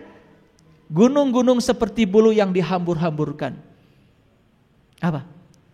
Gunung hancur. Seperti Nabi Musa saat ketemu Tuhan, gunung hancur. Dan Musa jatuh pingsan. Bukan gunung yang itu yang hancur. Yang terdekat saja dengan Musa. Nih, sampai dia gak ingat. Itu namanya fana billah. Menyatu, menunggal. Nah disinilah baru yang tadi hisab. Coba perhatikan saya. Fa amma man sakulat mawazinuhu fahuwa fi 'ishatir radiyah. Adapun orang-orang yang berat timbangan kebaikannya, maka dia berada dalam kehidupan yang ridho. Hisab bukan di sini? Hisab? Jelas ya, kiamat dulu. Dia terbang seperti anai-anai menuju cahaya. Bangkit dari kegelapannya. Tuh, setelah dia sampai di situ. Kenapa? Kalau kita mau menghisab, tidak mungkin di ruang gelap. Kalau saya ingin ngabsen satu-satu, tidak mungkin di ruang gelap dong. Harus di ruang terang. Karena untuk bisa mengenali ada cahaya kan. Mengenali yang jasmani harus ada cahaya. Apalagi mengenali yang rohani harus ada cahaya dong. Cuman bukan cahaya ini. Cahaya di atas cahaya. Nurun ala nurin. Terjadi hisab di sini. Ayat ini menguatkan kepada kita sekarang. Oh ternyata betul. Kiamat dulu. Baru hisab. Jadi sangat masuk akal kalau ayat ini diberi nama Al-Qari'ah itu hari kiamat. Padahal arti yang sebenarnya Al-Qari'ah adalah pembaca. Supaya kita mengalami kiamat, maka kita harus punya keterampilan membaca. Membaca kitab amal yang ada dalam diri kita. Luar biasa. Fa amma man sakulat mawazinuhu fa huwa fi isatir radiyah. Wa amma man khaffat mawazinuhu fa ummuhu hawiyah wa ma adraka ma hiya narun hamiyah. Yang ridho surga, yang tidak ridho neraka. Yang menolak kenyataan hidup neraka. Yang menerima kenyataan hidup apapun akan menerima pesan dari semesta surga. Maka surga dijaga malaikat ridho, namanya Ridwan. Neraka dijaga malaikat milik ego. Nah, makanya yang suka tersinggungan, gampang marah, ya, pelit, hitungan. Nah, dasar si Malik itu. Malik milik ego, diri palsu itu. Masih begitu enggak? Saya sebenarnya malas nanya karena saya udah tahu. Wajah-wajahnya masih begitu. Nah, makanya di sini di Quran surat Al-A'raf 143, lihat ayat ini. Dan tatkala Musa datang pada waktu yang telah kami tentukan, dan Tuhan telah berfirman kepada Musa, berkatalah Musa, "Ya Tuhanku, nampakkanlah diri engkau kepadaku agar aku dapat melihatmu." Ini Musa minta melihat Tuhan eksplisit dalam Al-Quran. Surat Al-A'raf ayat 143. Apa kata Tuhan? Tuhan berfirman, kamu sekali-kali tidak akan sanggup melihatku. Tapi lihatlah gunung itu. Lagi-lagi Musa disuruh melihat gunung. Gunung apa? Tangkuban Perahu? Gunung Tursina? Selalu begitu. Disuruh melihat ke dalam. Disuruh untuk melihat kesadaran. Naik ke puncak gunung, tinggi sekali.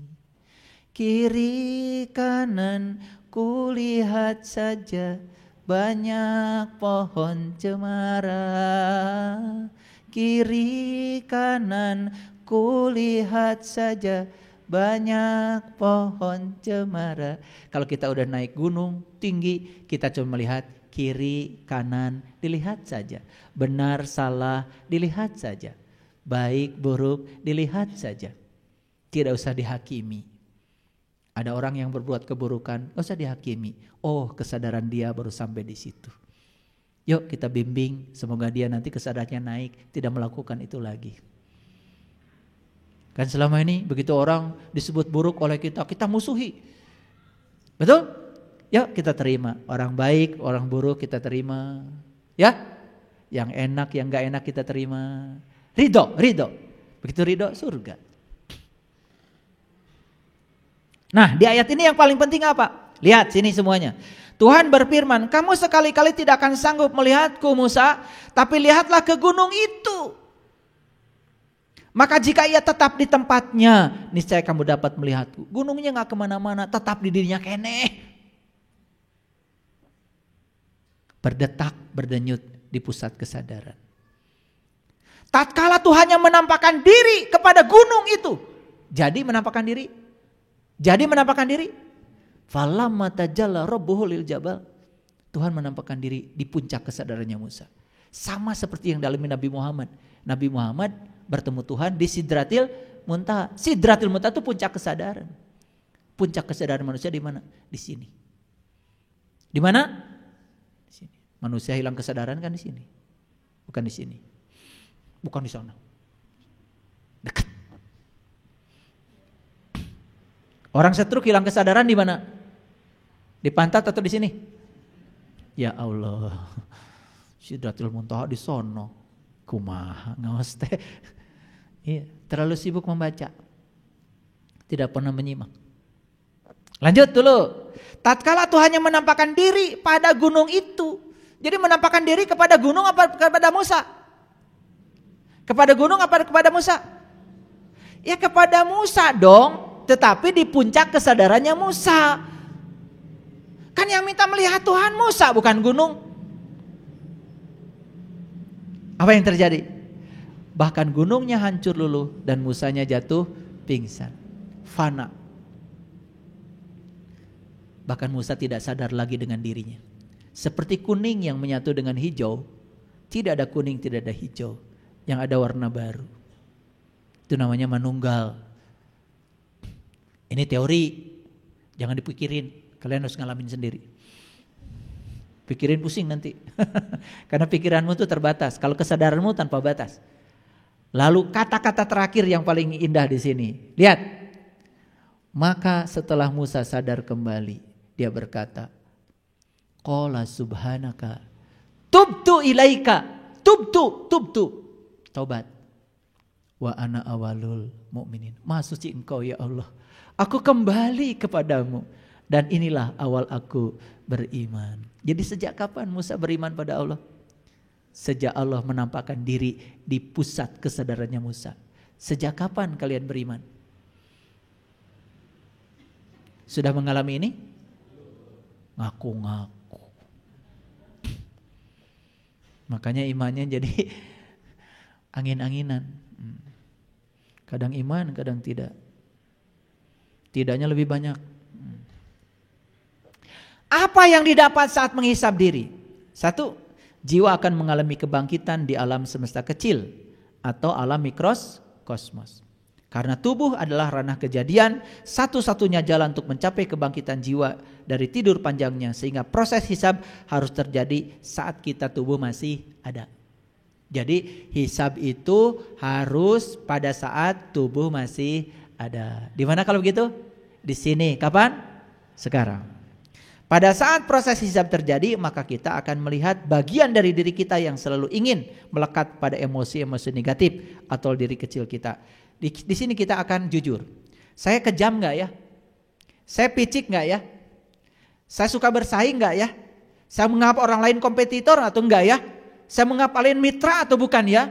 Saya membenturkan hitam dan putih nggak ya? Saya membentarkan gelap dengan terang atau tidak ya? Di situ kita akan sadar.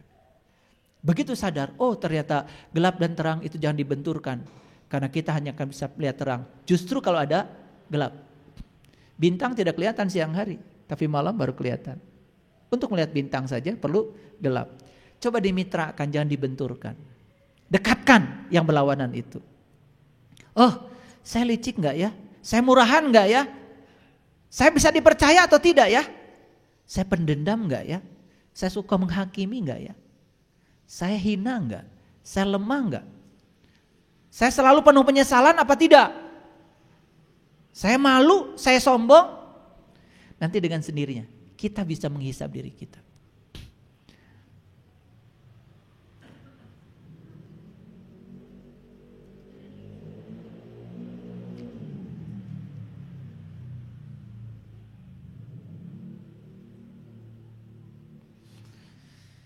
Nanti kita pun akan tahu, saya murah hati enggak ya? Saya pemaaf tidak ya? Saya pengasih atau tidak ya? Saya memiliki keagungan batin atau malah mengalami kehinaan batin? Nanti kita akan pintar menghisap diri sendiri. Sampailah pada kesimpulan, oh ternyata membaca kitab amal itu syaratnya cuma satu. Kiamat dulu, baru kita bisa membaca kitab amal. Yuk bangkitkan dulu kesadarannya. Di kesadaran itulah kita bisa jujur pada diri kita sendiri. Maaf ya, sepanjang kalian tidak bisa kiamat hari ini, kalian tidak akan bisa jujur pada diri sendiri. Sulit untuk bisa muhasabah, sulit untuk menghisab diri sendiri. Karena apa? Mata kita akan selalu keluar, tidak ke dalam. Tapi kalau sudah sampai di sini kesadarannya, tidak ada yang disalahkan di luar, ke dalam. Begitu anak nakal, anak kan tubuhnya saja dari sel saya. Tubuh anak dari sel istri saya. Jadi tubuhnya anak berarti bagian dari saya dong. Tubuhnya anak bagian dari sel istri saya. Bicara dengan istri. Jadi anak kita itu sebetulnya kita ya. Loh kenapa anak kita gak sabar? Lihat potret diri kita. Lihat, siapa yang mewariskan ketidaksabaran? Anak kita marah-marah, siapa yang ngajarin anak itu marah-marah? Ayo jujur. Kalau kita sadar anak kita adalah bagian dari diri kita, kita melihat anak seperti melihat diri sendiri. Anak jadi cermin. Duh, kenapa saya nyalahin anak ya? Makanya kita akan bisa menghormati. Anak kita adalah tamu agung yang datang ke semesta untuk kita hormati. Izinkan anak kita menjadi dirinya sendiri. Jangan jadi orang tua, jangan intervensi. Pendidikannya apa, kerjaannya apa, jodohnya siapa, stop.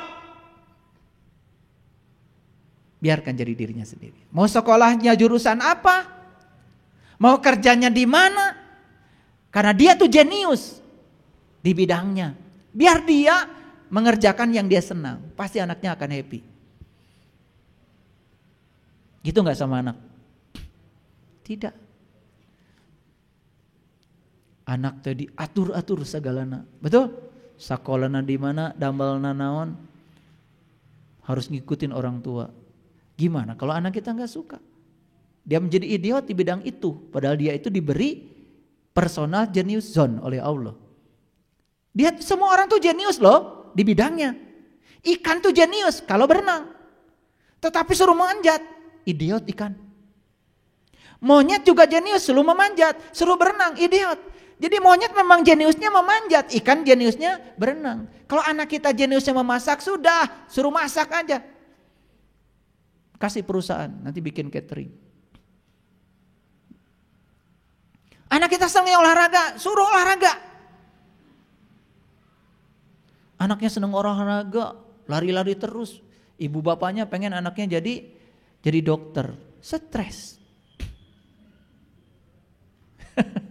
Makanya stop membuat anak kita menjadi diri kita. Biarkan mereka menjadi dirinya sendiri. Itu baru keren. Jadi kalau semua ke dalam ke sini jadi keren. Tapi kalau semua keluar jadi tidak keren. Jujur ya, selama ini keluar apa ke dalam? Kebanyakan keluar, ke dalamnya sedikit. Akibatnya apa? Jadi kita sering terjebak pada penyesalan. Makanya ada 7 jangan yang harus diamalkan. 1, jangan suka menyesali keadaan. 2, jangan memikirkan hari esok yang tidak-tidak. 3, jangan memikirkan sesuatu yang tidak bisa kamu ubah, yaitu masa lalu. 4, jangan tersinggung dengan hal yang sepele. 5, jangan iri hati. 6, jangan hidup dengan pembanding. Jangan bandingkan dirimu dengan siapapun. Jadilah dirimu sendiri. 7, jangan nganggur. Coba amalkan 7 jangan ini, keren. Pasti hidupnya sehat. H, hati selalu gembira. I, istirahat yang cukup, terutama pikiran. D, diet yang seimbang. Makanan atur. Jangan segala di rams. U, udara yang bersih, hidup yang bersih. Maaf ya, jangan dimasukkan yang kotor-kotor ke sini. P, pengendalian diri. Kendalikan diri. Itu baru hidup. Sehat. S, sinar matahari yang cukup. Ingat, sinar matahari ada 2, matahari jasmani dari sana, Moyan, Unggal Isuk, MUI. Ya kalau disingkat gampang kan.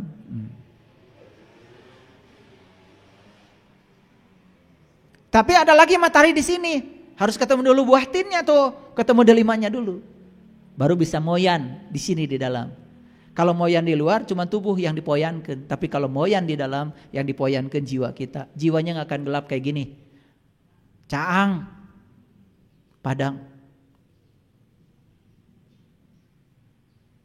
Ya, energetik. Penuh semangat, apapun dilakukan penuh semangat. H, hubungan sosial. Bina hubungan sosial, hubungan anak, orang tua, suami istri. Belajar menerima perbedaan. Tong hayang sarua wae, hubungan dengan tetangga, dengan orang. Persatuan Indonesia. Keren. H, hubungan sosial. A, air putih yang banyak. Untuk tubuh, kasih yang mahal. Jangan sembarang minum. Kasih yang mahal. Ya. Saya 1 minggu minumnya aja lebih dari 800.000. Minumnya aja. Iya. 4 dus 1 minggu. Ya. Karena saya minum airnya beda. Oksigennya banyak. Biar darah kita bahagia. Jangan beli air isi ulang. Kalian tuh pelitnya auzubillah. Cai teuing ti mana eta diuyup we hayo.